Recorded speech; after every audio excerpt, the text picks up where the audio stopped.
Hi everyone, I'm Tanaz from Forever Conscious and this is your weekly energy forecast for the week of June 17th. So we have a lot to get through this week, so I just want to quickly touch on the new moon that we had last week before I get into what is coming up. So the new moon, we had the new moon on the 13th in the sign of Gemini. As we enter into this week, we are still going to be feeling the effects of this new moon. This new moon had a very powerful energy for new beginnings. It was represented the start of a new cycle. And actually it was potent because it was a super moon, which means its energy was felt more strongly because the moon was closer to the earth. But it's also the last new moon before we enter into eclipse season. And that new moon is always significant because it's always supercharged. It has a lot of energy for kind of wrapping up. Even though it's about new beginnings, it's sort of also guiding us to wrap up the journey that we have taken since the last round of eclipses, which was in February. So we have kind of been on this journey since that round of eclipses, and now this is the last cycle before we have new eclipses coming up next month. And so the new moon before the solar eclipse is always more supercharged. It's always kind of highlighting where we have been and what kind of lessons we need to wrap up and complete before we enter into a new eclipse season. So this new moon had a lot of weight to it, which is why you'll still be feeling it as we enter into this new week.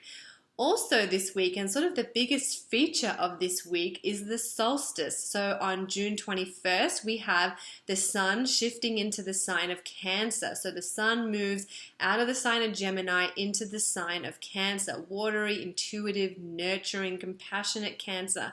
And this energy will affect you slightly differently depending on where you live. So in the northern hemisphere, the solstice represents the start of summer.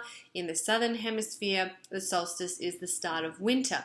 Solstice means the sun standing still. So if we think of the entire year like a cycle, the solstice is a significant turning point on that cycle. It's where the energy of the sun shifts direction. And so in the northern hemisphere, we have the highest expression of the sun's energy. We're able to bathe in the full power and life and vitality of the sun. In the southern hemisphere, we have the lowest day of the sun's expression. Everything is a little bit more internal and dormant and dark. We are encouraged to sort of sit in the darkness and be comfortable with that, be comfortable with the lessons and the intuitive wisdom that comes with that. Whereas in the northern hemisphere, we want to get out there and express ourselves. We're shining under the full light. We're under the spotlight, and the universe kind of wants us to put ourselves out there and to sort of harvest everything that we have been cultivating since the springtime. So whatever blooms were in blossom around then, whatever seeds you planted, you are now in harvest mode. Whereas for the people in the southern hemisphere, you're thinking about that, what has transpired in the autumn equinox, in that time of death and decay, where you are now being asked to sort of sit with that and be at peace with that space before you feel it come springtime. So there's sort of a duality going on here, and even though you may be feeling those on different levels, we are still all on the same planet. We all live on the same planet. We're all one. So we're going to be feeling hints of those energies, of both of those energies, no matter where we live. And it's also important to remember that for us in the northern hemisphere, after we've had the longest day of the year, we slowly start moving into shorter days and shorter hours of sunlight.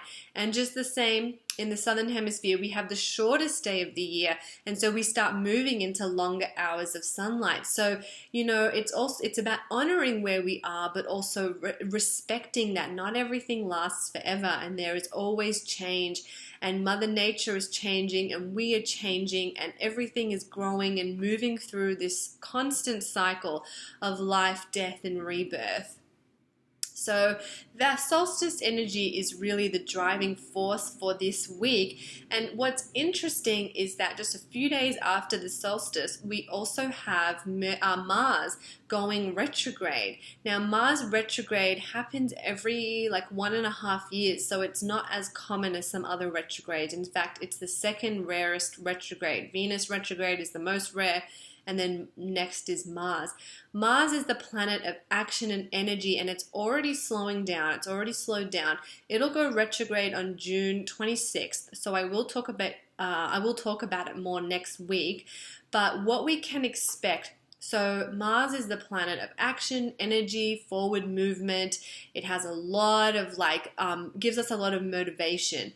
When Mars goes retrograde, we're going to start to feel things slowing down. We may not have a lot of motivation to move forward. We may not even feel like we have a lot of energy to move forward. We may feel kind of sluggish, or that every time we take a step forward, we have to take a step back. It has that energy to it.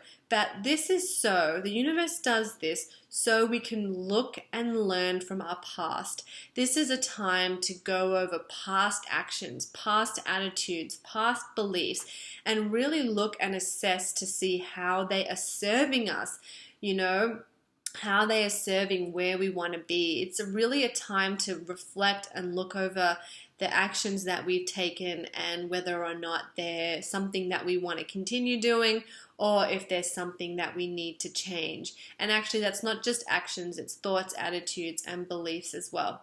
So that is kind of the energy for the week. We still have the new moon stuff. We got the solstice, and then we're heading into Mars retrograde as well. So the end of June is pretty busy, and then of course we have the full moon at the end of the month in Capricorn, and then we're in eclipse season. So there's a lot going on. I am Tanaz from Forever Conscious. I hope you found this helpful. Thank you so much.